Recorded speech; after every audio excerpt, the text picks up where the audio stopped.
course, some of the things the obvious things we learn from our parents, or maybe even mothers in particular, is cooking, baking in particular. From my mom, I think my mom would have admitted she was a better baker than a cook or a chef. Didn't really have a lot in terms of creativity when it came to daily meals. You know, casserole was big in our house, big on leftovers. But she was a good baker, and from her I learned how to bake bread. The poem is called Babka, and Babka is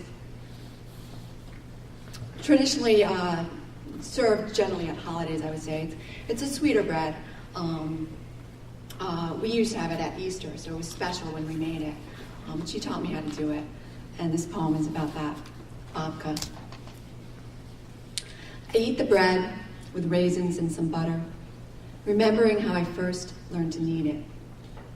My mother's hands would shape the bread in careful mounds, the counter floured in a dusting, light as grating memory. I mixed the dough with raisins and some sugar, moving the moist glob with my hands.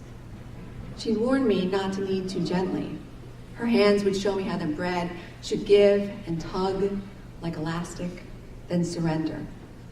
Let the yeast begin to tease the bread with flavor and some nurture.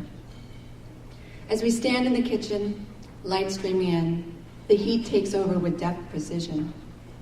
My mother's hands would ease the bread into a weighted sleep. She tells me now to let it sit, give it time, watch it rise.